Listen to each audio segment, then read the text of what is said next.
Utah, one of the best states in the U.S. to be in, one of the best states to do business in, one of the fastest growing states, one of the fastest growing populations, youngest states. We have a world-class brand new international airport there. The highway systems, I-15 and I-80, east-west, north-south, U.S. highways intersect there. I think everybody who comes to Utah should go to Tabernacle Square. If you want to understand Utah, you need to understand the history of the church. One audible book or a podcast that changed your outlook? The podcast that I think has changed me the most, Coffee with Scott Adams. He is the cartoonist who started the Dilbert cartoons. And of course, almost everybody knows Dilbert. I think here in India too. I was told a couple of things throughout my career about starting a business, being an entrepreneur. And it was one, you burn through a lot more cash than you think, and it takes a lot longer to succeed than you think. So I have way more cash than you believe you'll need. And the second is having an exit plan.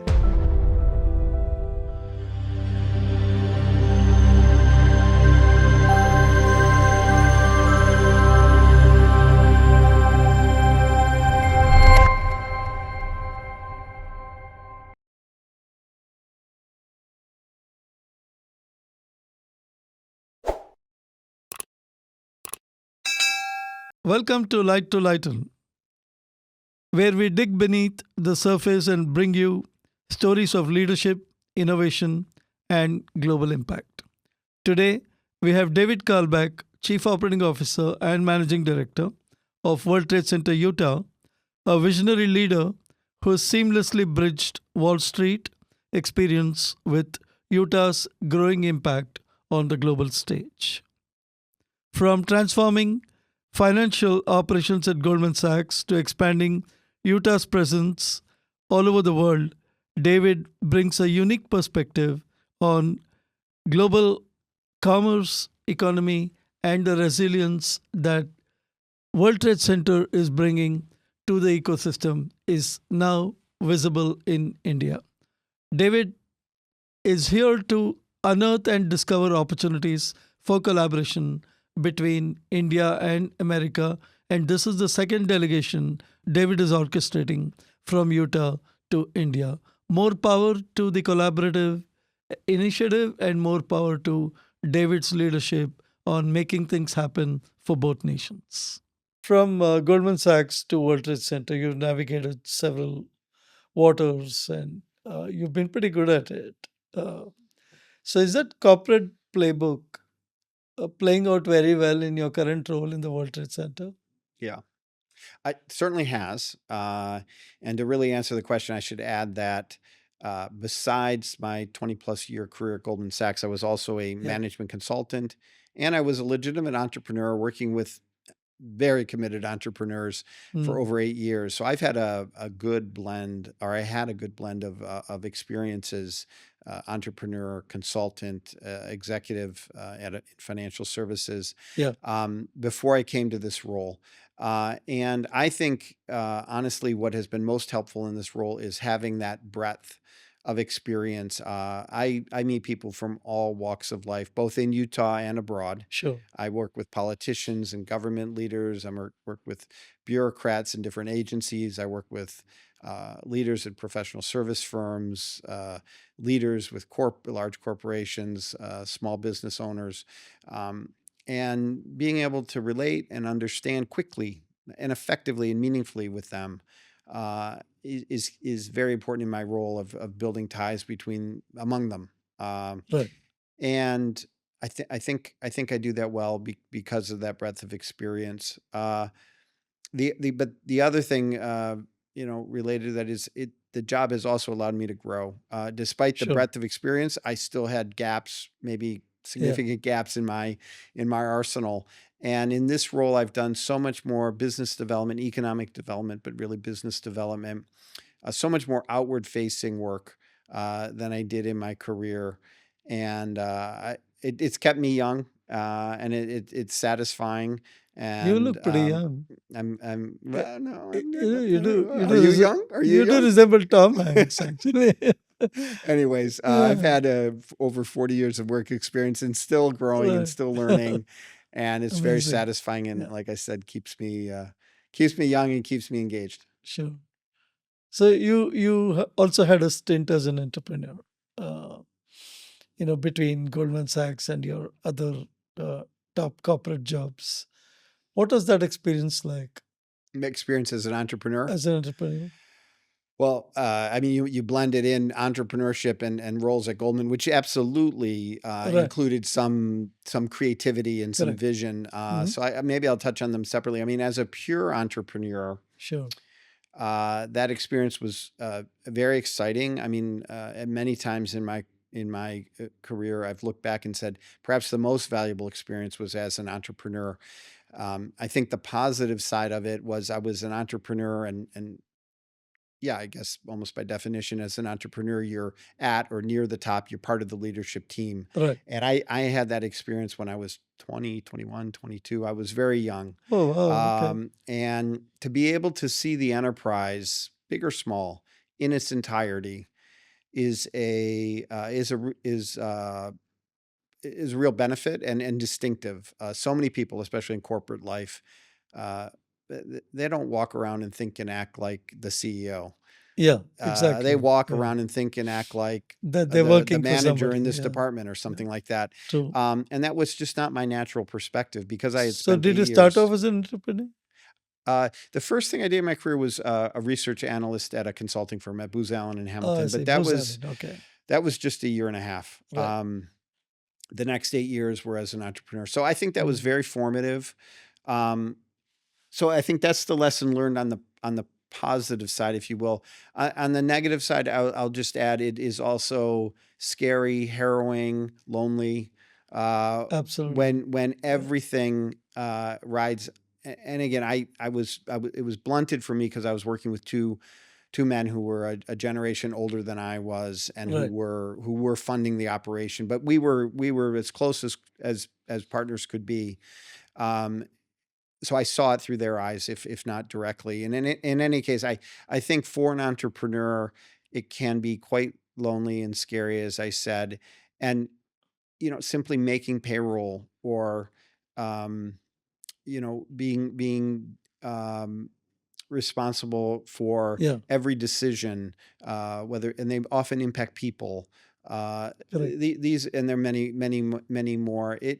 You are not sheltered, and you do not get the leverage of experts. You don't have an expert legal team or an True. expert HR team or an expert tech team, or these things that in corporate America are so easy to take for granted.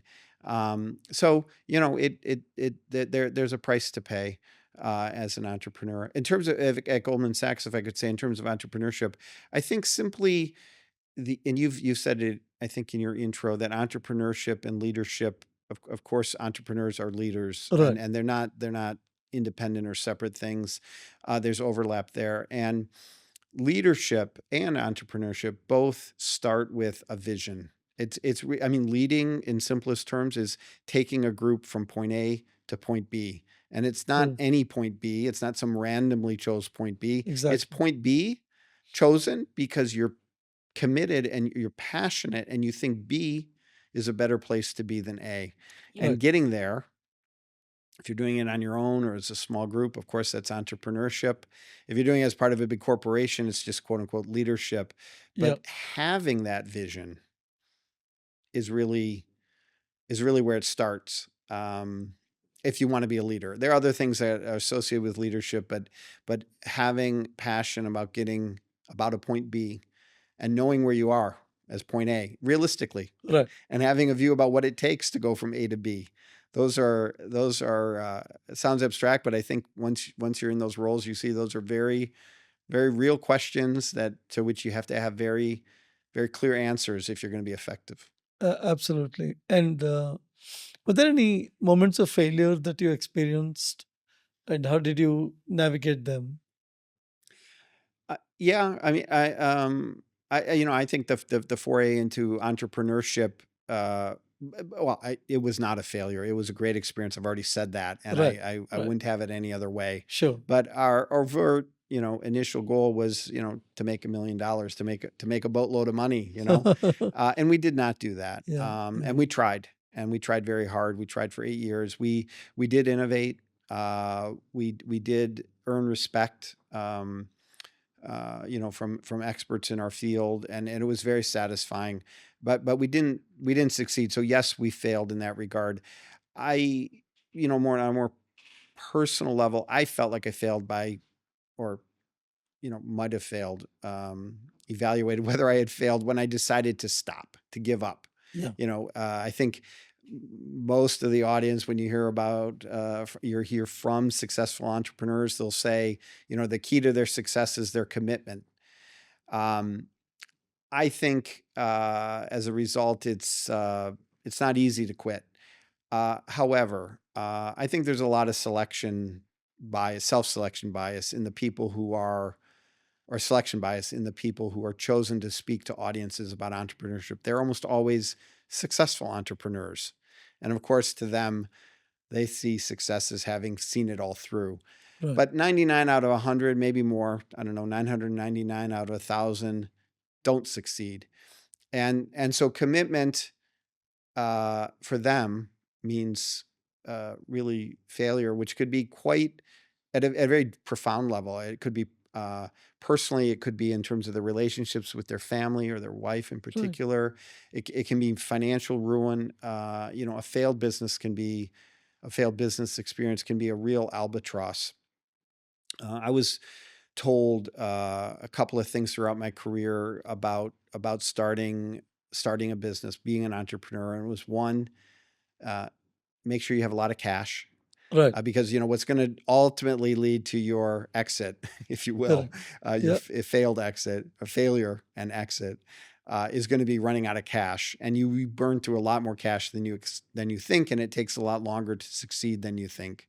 So have way more cash than you believe you'll need. And the second is having an exit plan. I think for the reasons I mentioned. So those would be lessons learned, and quote unquote a failure and lessons learned. I want to highlight that our audience have lots of cash and have an exit plan. Personally and professionally, sometimes leadership can be very demanding, and it can be overwhelming too. Right. So, in the enormous responsibility you have dealing with several nations, several leaders, several people across the globe, uh, are there any moments where you really feel overwhelmed and say, okay, this is it? And the energy with which you keep going, you seem to be embracing that so well. So, what are those, not so energetic moments, and how do you overcome them? Well, thank you for saying that. I actually think that stress management is an area I want to improve on. I've wanted to improve on that my whole life, and I continue to wear my stress on my sleeve at times too much. But I get your main point, and I guess there are a few things. One, I think it's healthy to put things in perspective. I started off in my post high school, college education, thinking I'd be a doctor, and decided for reasons well beyond this interview not to do that. But I've often thought like I'm doing this instead of being a doctor, and as a doctor, you have such Right. responsibility for someone's individual health.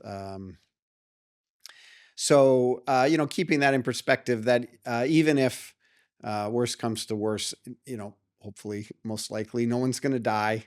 And at Goldman Sachs, I did have more responsibility in terms of people and budget and so forth. And in operations, the audience may not know this, but operations is a very critical role. Right. Really making the bank work. I've seen things I wasn't directly responsible where, had we not gotten the workaround done in time, it would have been a front page issue, maybe a trigger of a significant financial issue, street-wide.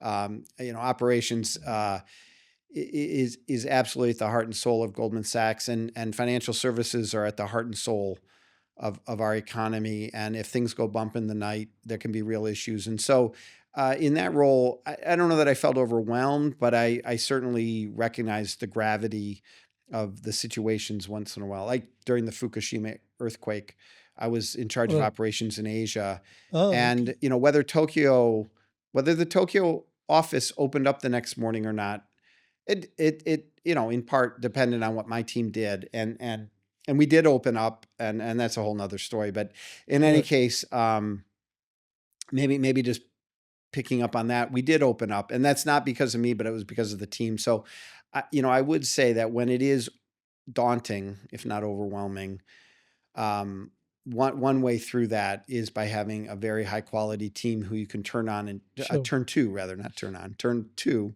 and trust, because together there's just so much more you can do. And even now, just like thinking back to that moment or two, I'm so grateful for my team members and the role they played. I think far greater than the role I played. Um, and in this and in this role, yeah, I would say the sense of responsibility or gravity of the situation does not seem the same. And so keeping things in perspective, I would say, um, is maybe the key to that. David, what's your passion outside work? I see you as a workaholic. Mm, You're so dedicated, mm, always on the ball, burning midnight oil and yeah. hopping continents. So Oh, what's your passion beyond all this? I have a great answer. It's not a terribly interesting answer, but it absolutely has to be my family. Right. Right. Uh, our kids have recently all left home, and it's bittersweet. Obviously, you wanna see them strive and succeed, and so they're naturally will leave home. Sure. Uh, but it just seems to me that we as human beings, certainly the way I look at my life and my wife and I look at our lives, um, we're just so naturally born to have family. I mean, it's Right. there's nothing more basic to life, and Sure. and really what we're all trying to do. And um, yeah, I'm that's definitely my passion, and I want to help, or I want to be involved, or but not over involved or over help, or so getting that right is also a challenge. And Striking that yes, balance. Yeah. indeed, Yeah. indeed, yeah, No, I completely can relate to what you're saying. And from your personal life, your career, uh, the kind of things you've done in your life. Today you've taken on a role where you are looking at building collaboration between nations. So where do you see in the Indo-US collaboration vis-a-vis Utah's role in it? Because Utah has been an underserved state uh, from a collaboration standpoint, and also it's not as much on the radar of countries like India, right, like many other states are.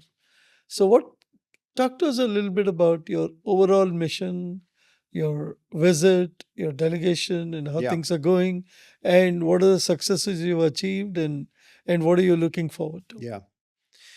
Well, I deeply believe that international trade and investment, exchange of ideas, with world-class partners, metal sharpens metal, as they say. In Yeah, football, it's a U.S. term, but in college football, they right. talk about metal sharpening metal. You want to compete against the best to be the best. You want to work with the best to set the standard and have you be the best.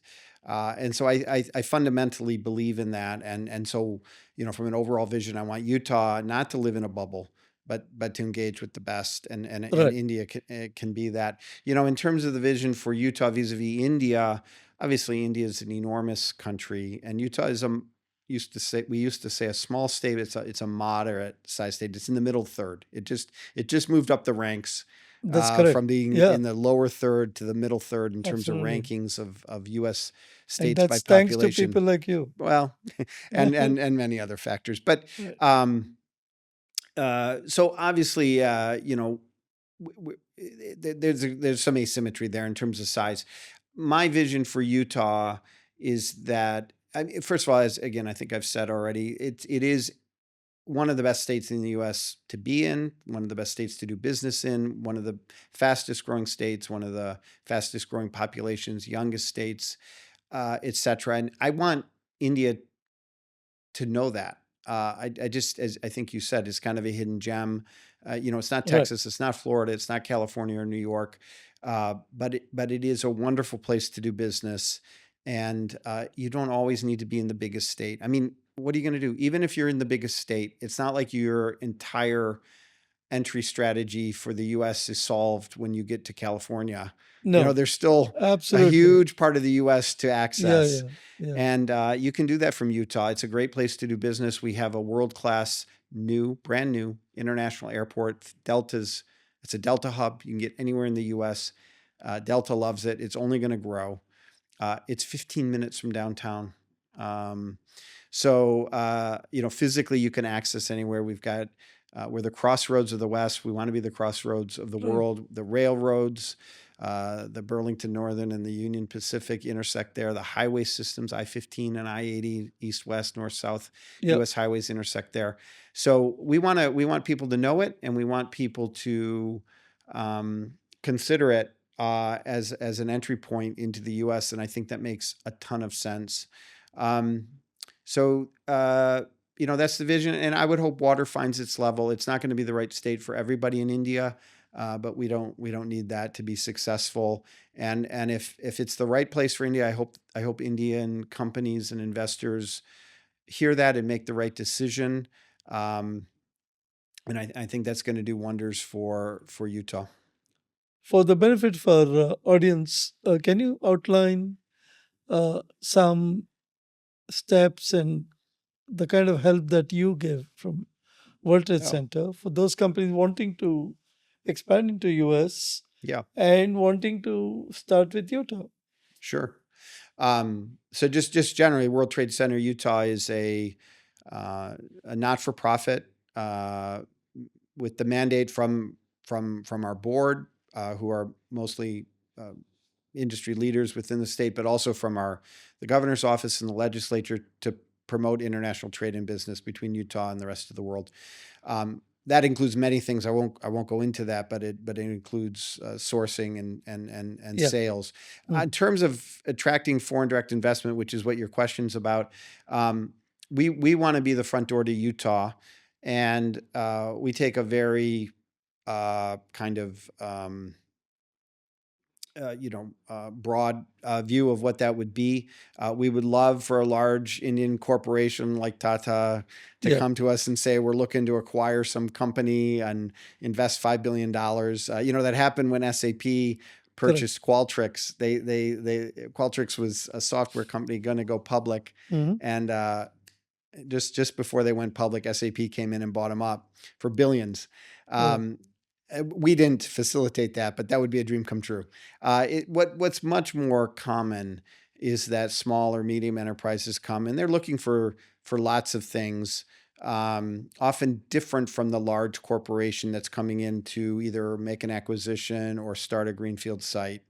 Again, those are ideal, and I would Sure. not turn those away.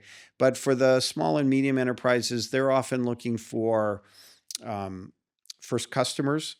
They're often looking for access to capital. They're often Right. looking for access to JV partners. Certainly in the life science sector, they often need to complete some of their clinical testing, Correct. and they need partners within the medical research community to do that. So those are services we often, I would say broadly speaking, we're there to guide and advise and make introductions. Because our reputation is strong and because we focus on building relationships within the state, we have a reasonably good shot at getting you connected to the right leader in one of those roles, to help, whether it be access to capital, access to customers, access to partnerships. And we can do our part, and the stronger the company is and the more committed Right. they are to entering, the more successful they're going to be. We can lead the horse to water, but to really make the horse drink, Absolutely. in this case, the Indian side, needs to follow through and be good and be compelling. Yeah, I do hope our viewers are taking note of what you're saying and the kind of help World Trade Center is extending for companies wanting to really expand into US and into Utah is a great place to start with. And for more details, you have this podcast team you can reach out to. And David, thanks for doing so much for the international community, wanting to collaborate with US and Utah. And we did run through aspects of your personal career, your life, your journey, and your role in Utah and your India visit. So, share a couple of highlights of this visit and how's it going, and what are you most excited about now?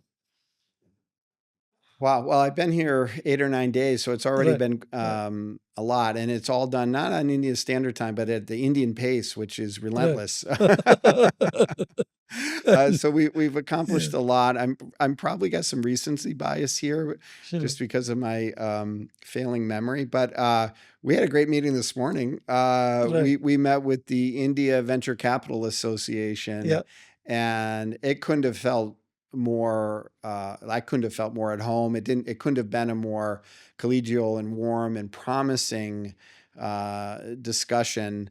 Um, I learned something in preparing for that meeting, which kind of explains that and makes me optimistic, which is that so many of the successful venture capital and private equity investors here in India yeah, learned the craft working in the U.S. I mean, of course, the diaspora and the exchange of India and the U.S. is for yeah. people is huge, but many of the leaders in that industry, like I said, cut their teeth, learned their craft in the U.S. and have come back here and Correct. helped jumpstart the That capital is a reverse markets. brain drain. Yeah, yeah, yeah, yeah. But it just felt like we were all not just speaking the same language of English, but like Sure.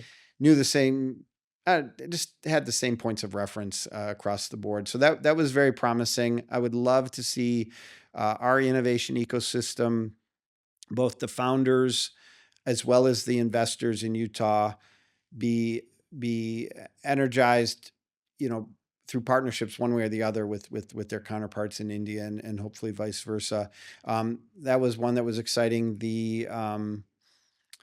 I guess the other I don't think I've mentioned it yet, but was just the kind of emerging, solidifying commitment or sense of confidence in the China plus one strategy, and India Right. playing a role in that. Sure. Obviously, the tariffs have pushed U.S. companies, Utah companies, to evaluate their dependency on China. COVID did it first, Right. and then the tariffs did a second time. And I think once burnt, twice shy. I think they're really motivated to diversify their supply chain, and it doesn't mean just coming back to North America or the Correct. U.S. I think they feel they're making progress if they added an ally like India to their supply chain. We have 3 companies with us who are looking either to change sourcing, like through a contract manufacturer or Hmm. supplier, or to invest and build a captive, a site here in India. So that Yeah. that feels more real than ever. The other opportunity, again, I've heard about it in theory, I think over the years, uh, but seems now like more realistic than ever, which is to use a presence in India as a platform for more sales within India, given the Right. the growing and certainly almost predictable size of the middle class in 5 or 10 years here in India, um, and even as a platform for sales to the rest of Asia. And I think for Utah companies who, one way or the other, find India as a site for production, for them to also find it as a foundation for a new market uh, is hugely compelling. And while yes, Yeah. there would be some quote unquote jobs in India, it also would drive the top line and the bottom line for those companies, for those owners, for those Sure. shareholders. It's a win-win. Absolutely. Um, and um, yeah, I just think it's very promising. Great. On that note, we almost come to the end of this podcast. But before I let you go, we do have rapid fire round in our podcast. And I've seen your podcast before, right, and I know about this this session. I've been looking forward to this to see what you ask me. wonderful. I just warning up front. I'm going to try to truly be rapid. I'm going to try to give you quick Right. answers. I hope you haven't seen the questions. No, I have not seen the questions, and I'm not confident I'll succeed. But let's give it a shot. You'll do a great job. Okay. Okay, so let's start. So, best Utah hidden gem for a visitor. Stumbling there right away. The best. Say it again. I'm thinking out loud. I guess it's not what you're looking for, but it's what comes to mind. I think everybody who comes to Utah should go to Tabernacle Square Right. and get an orientation to the church. And I'm not saying that I'm not a member of the church. This is the Right. Church of Jesus Christ of Latter-day Saints. Yeah. I'm not a member of the church. But if you want to understand Utah, you need to understand the history of the church. And Absolutely. And they do a fantastic job. It's a beautiful physical setting. But it's also fascinating. I had a colleague of mine who did this. He was a devout Catholic. He was from the East Coast. He wasn't Indian. But this is years ago. And when he came out and he did the tour and he lived in Utah for a while, he said, David, I finally got it. I get what, the Church of Jesus Christ of Latter-day Saints is. He said, it's the first and true American religion. Wow. And I thought that was just such an interesting way to characterize the church. That is a hidden gem. Yeah. And I think it is a hidden gem from a cultural, historical perspective. Yeah. There's so much to admire in the current population, but also in terms of their history and the attacks that they survived and the courage they showed and then the leadership they showed in developing what is a beautiful state. Yep. Very, very interesting.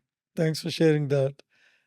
So the next question to you. By the way, I failed to give you a quick answer. No, that's okay. That's okay. We have the flexibility. I answered quickly, but I didn't give a quick answer. No, that's fine.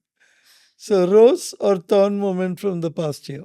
Oh, I'm going in the other direction, being very, very business-like here. Sure. I love, I think in the U.S., but globally too, the commitment to a new energy policy, and for the right reasons. This notion. I mean, this crystallization of turning electrons into information or electrons into insight or wisdom or intelligence, I guess is the expression. I think it seems obvious now. I don't even think a year ago that was being said. I mean, it might have been being said in cloistered circles, but not in the general public. And it's such an interesting framing of what's happening, electrons into intelligence, and the commitment to an all of the above energy strategy, whether, especially around nuclear, small modular reactors, molten salt reactors, et cetera.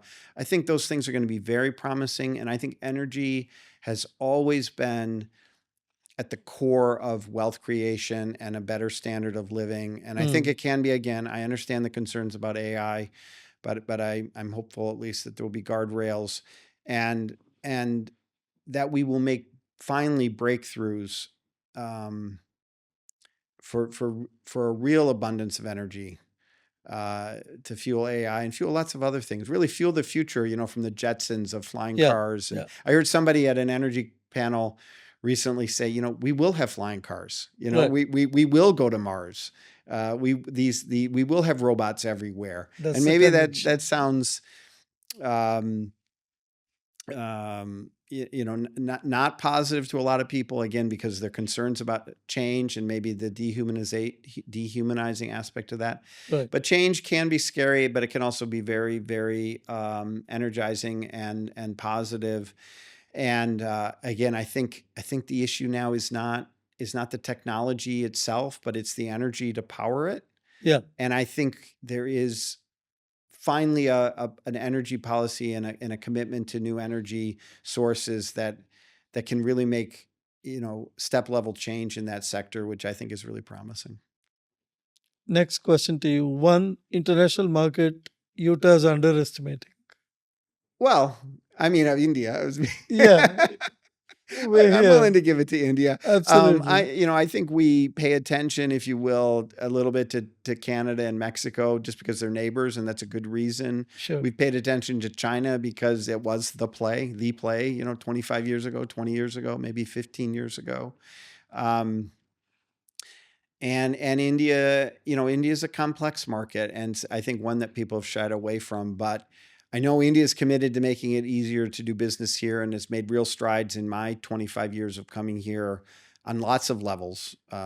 Sure.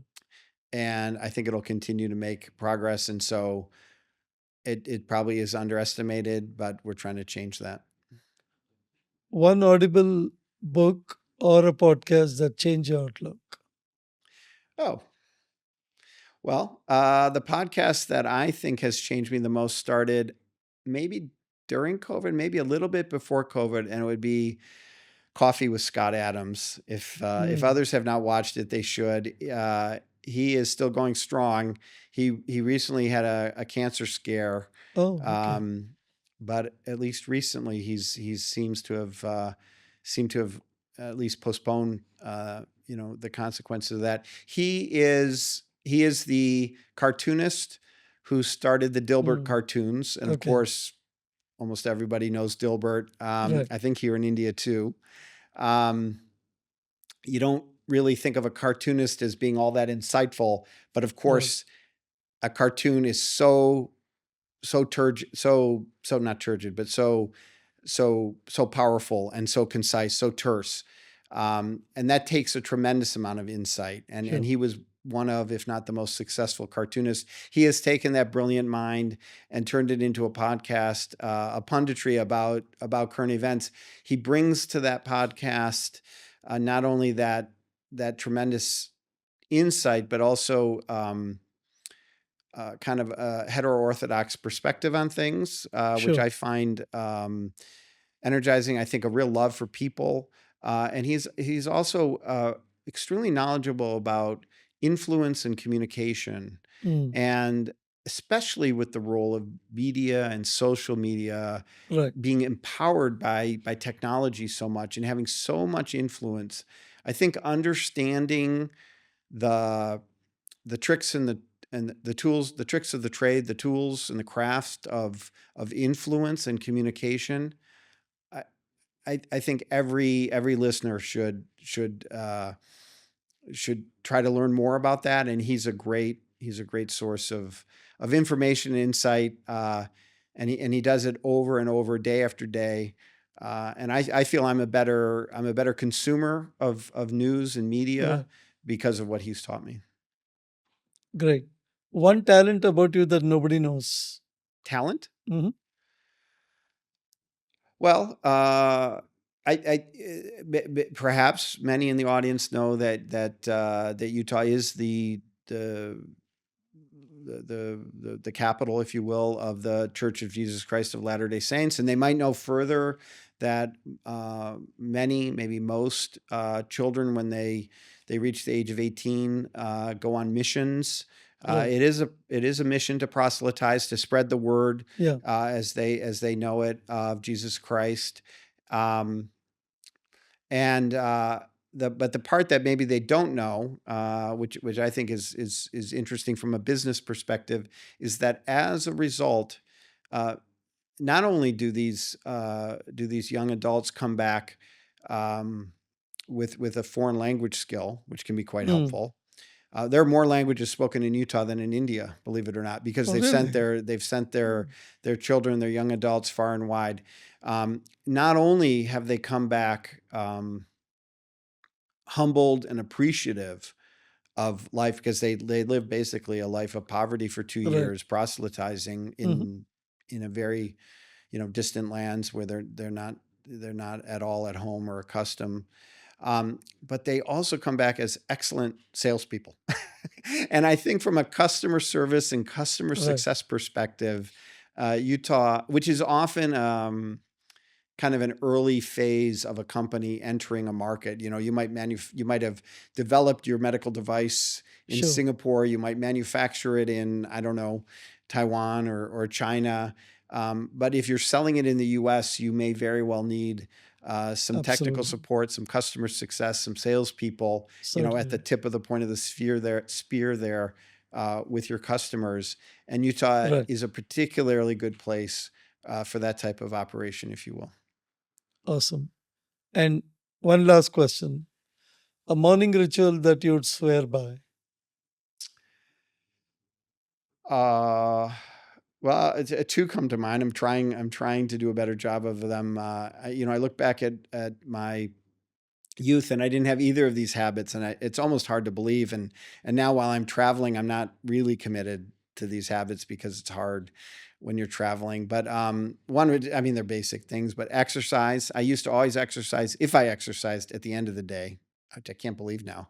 I do it. I can get up at 4:30 in the morning to exercise for an hour and do something. Sometimes it's a CrossFit workout, sometimes it's riding a bike, sometimes it's rowing, but that's one. And the other is eating breakfast. I used to skip breakfast all the time, Right. and I'm trying to focus on a lower carb version of my diet, and so like eggs and cheese. I can eat that. I could eat that almost all day long, but I certainly love having that for breakfast every day. It is so wonderful to have you on this podcast. And it's even more exciting to do this in India while we engage and talk about Indo-US relationship. And I do hope to see you again on my show, maybe in Utah next time. Great. And Look we'll forward to it. continue the conversation. But till then, all the best for your visit and enjoy the trip. And I'm sure there'll be success to take away, and India and US will flourish, supported by Utah's intervention and collaboration. Very good. Well, thank you. Great. Bye-bye. David, thank you so much. On that note, we had an excellent conversation with David Carlebach. It clearly shows there's so much in entrepreneurship, in leadership, and the balance, the commitment, the resilience, and the calm with which David approaches his leadership and his entrepreneurship and his drive and motivation to lead from the front is great lessons for all of us and for all of you watching this podcast. Stay tuned, stay inspired until the next episode. And David, thank you again.